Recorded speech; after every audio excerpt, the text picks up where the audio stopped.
Okay, so I'm with Christina Villarreal, who's Oakland clinical psychologist, and Frank Davis, who's a Berkeley clinical psychologist.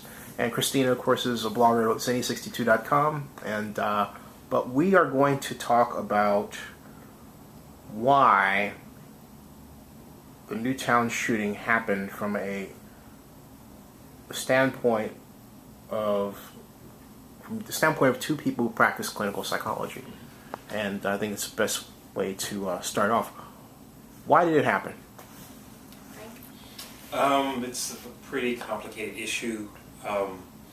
We know that Adam Lanza, more information is coming out that he had a mental illness, a severe mental illness.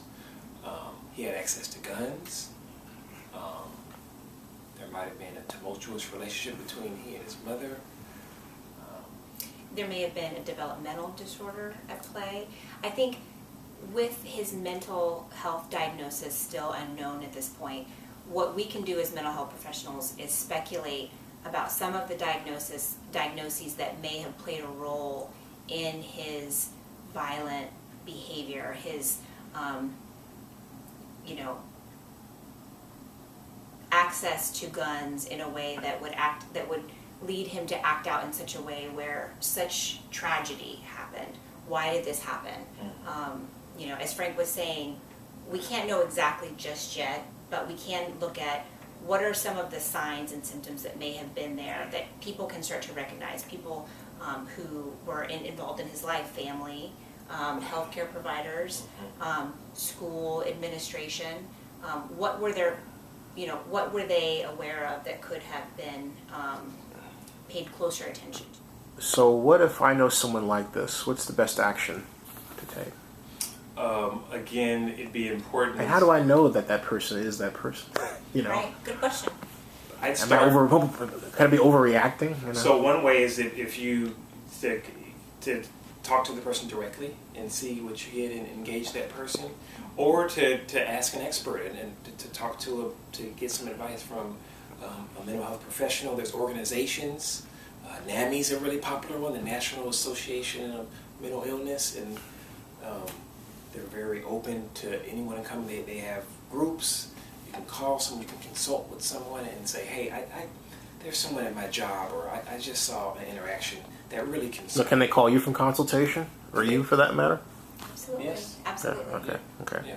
We're both in private practice, and these are things that we deal with on a regular basis. And they may interrupt you, but you were going to say something else, I thought. No? No. Okay. No. Christine, you want to add to?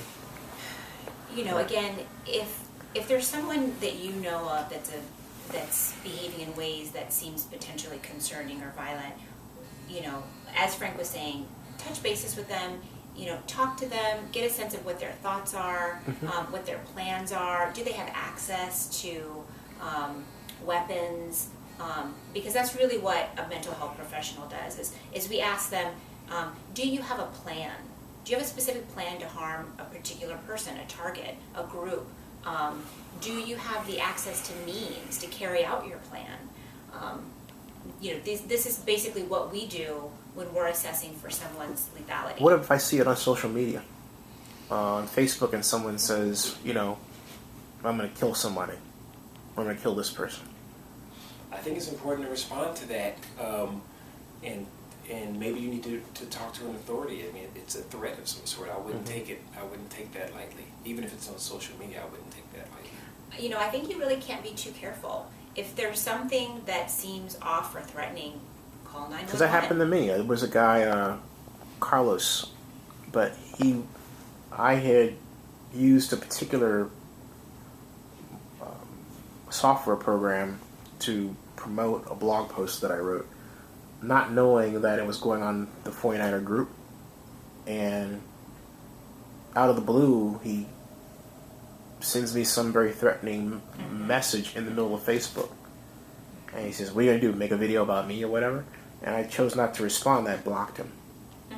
But there are people like that. I mean, particularly even during the election. This is why the reason I mention these examples is because it's one thing for a person to say, call mental health services if you see, but then the question is, what is it that you see, right? In other words, what's the template to determine when a person's being inappropriate. In the example, right?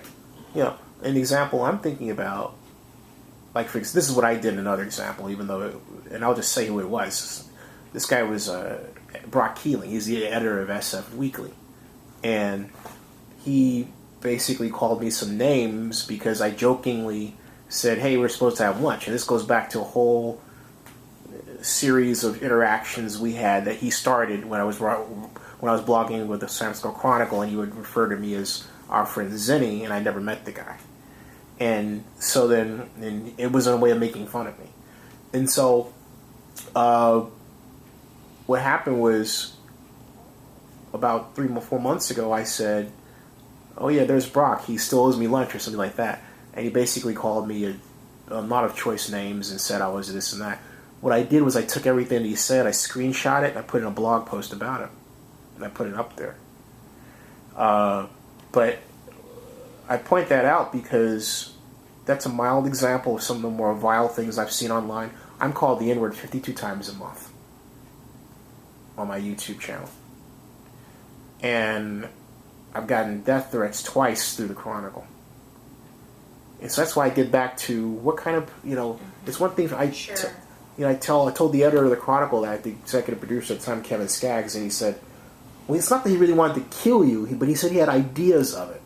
I said, hey, Kevin, I said this. I said, what's the difference? Right? So, Frank, what is the difference? Well, when someone has thoughts, harmful thoughts versus harmful plans or intents? I guess what I like to say is, in those examples, I think it's important to not take them lightly. I mean, I've been trained to any threat of any kind to not think it's a benign situation. Absolutely. To sort of respond to it. A lot of times there are cries for help. My context is different because I'm in a relationship with that person. Right, so right. That might be the difference. But, I think parents should get involved, be aware of what your children are accessing on the internet, on their computers, because guns are not the only, gun advocates will, say over and over again, guns are not the only source for harm. There's homemade bombs. Right. There are, poisons. There's so many things that nowadays are so accessible because of the internet. So parents really need to be very involved in what their kids are doing when they're online, both involved with social media, the types of things that they're researching, Googling. Become more involved. And what kind of class do you normally take on? I take on, like Frank, young adults, families, adolescents. I really see a full range of people for, your average mental health concerns, anxiety, depression, communication issues, relationship problems, as well as phase of life issues. These are things that we tend to work on in private practice for short-term and long-term.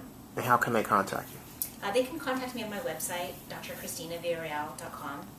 And Frank, I'm also on Psychology Today, another website, search engine for mental health professionals. And don't forget the blog. Oh, yeah, that's my blog. My website is also my blog, and at zenny62.com. Yeah. Frank? You can search me on Psychology Today. It's a search engine. You can search me there. Just type Frank Davis.